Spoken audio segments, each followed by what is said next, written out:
స్వామి దేవస్థానం నుంచి మీకు ఆహ్వానిస్తున్నాం ఈ సమావేశానికి.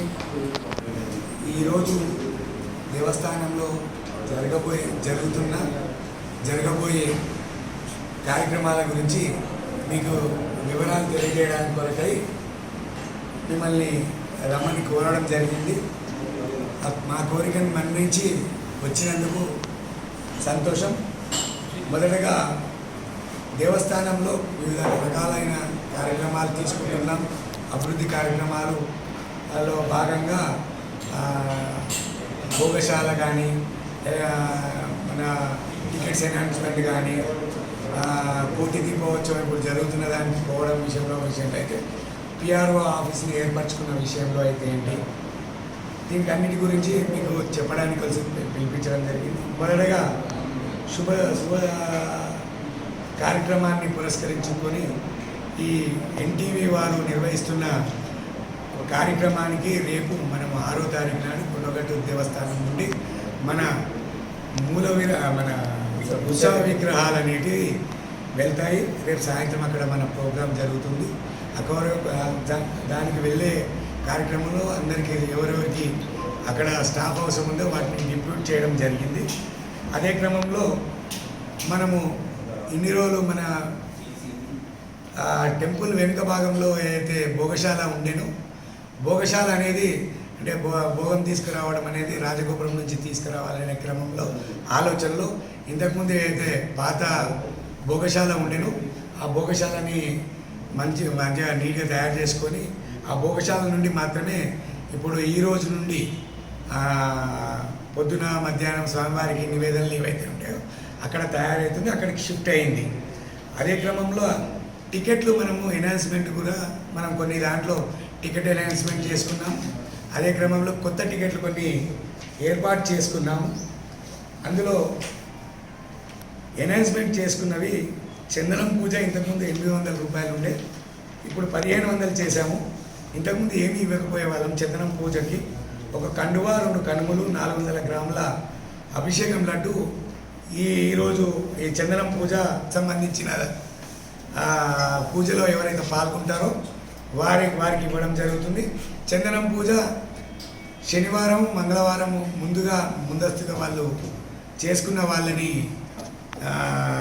ఏది టికెట్లు తీసుకున్న వాళ్ళకి ఎవరైనా భక్తులు దూరం నుండి మనకు ఏదైనా ఇన్ఫర్మేషన్ అడగడానికి కానీ వాటికి సంబంధించిన ఇన్ఫర్మేషన్ ఇవ్వడానికి ఒక సపరేట్గా మనం ఒక పిఆర్ఓ ఆఫీస్ అనేది పెట్టుకున్నాం. PRO as well as protocol office ఒకటి పెట్టుకున్నాము. దాన్ని ఇక్కడ మన మన చిన్న జయంతి పెద్ద జయంతి వేసే క్రమంలో అక్కడ మనకి లడ్డు పులిహోర మనం సేల్ చేసే దాంట్లో మనము అక్కడ ఆఫీస్ క్రియేట్ చేయడం జరిగింది.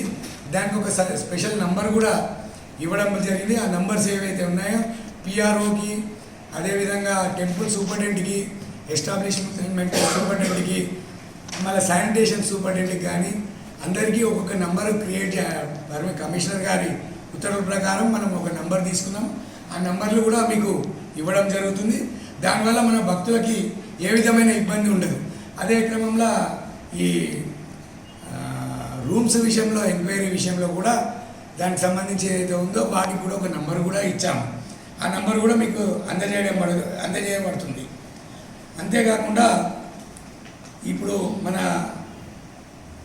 ఈ వర్షాల కారణంగానైతే ఏంటి ఈ గత 2-3 నెలల్లో ఏదైతే మన భక్తుల చిన్న జయంతి పెద్ద జయంతి తర్వాత భక్తుల రాకడ కొద్దిగా తగ్గింది. అయినప్పటికీ స్వామివారి మీద ఉన్న అచంచలమైన భక్తితోటి మన భక్తులు ప్రతి శనివారం నుంచి మంగళవారం వరకు మన భక్తులు వస్తూనే ఉన్నారు. ఈ మధ్యలో ఈ మోందా తుఫాను ఎఫెక్ట్ వల్ల కూడా కొంత ఈ కార్తీక మాసంలో అసలు భక్తులు విపరీతంగా ఉండేవారు.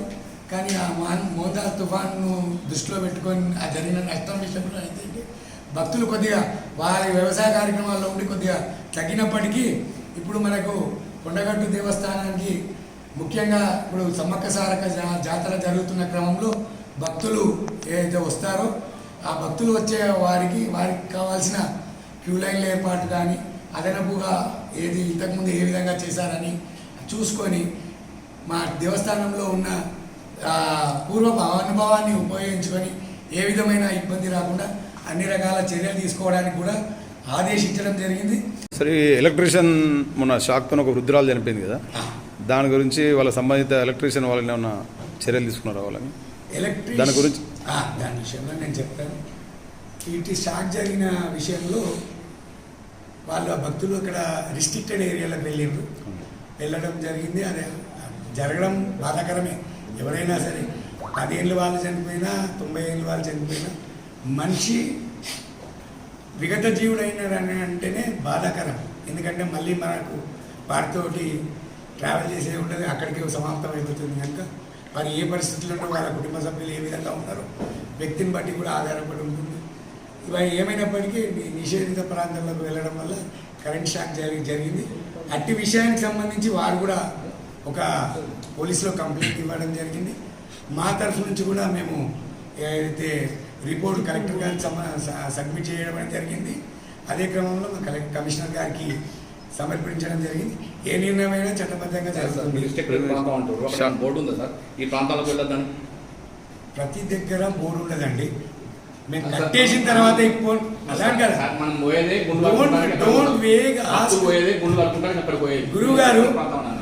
గురువు గారు ప్రతిదీ చెప్పరు. కొండ మీదకి ఎక్కొద్దు, ఖాళీ ఉంటుంది, పోతాం, దుంకొద్దు, దుంకురు కాదండి. ప్రతి దాకా ఉండదు. మనిషి కూడా డివోటీ కూడా ఇప్పుడు కాదండి, నిషేధిత ప్రాంతమే. అది మేము కట్టేసాం. వారికి ఏమైనా పరిహారం ఇచ్చారా టెంపుల్? అదే చెప్తున్నాను. చట్టం ఏ విధమైన నిర్ణయం తీసుకుంటుందో దాని ప్రకారం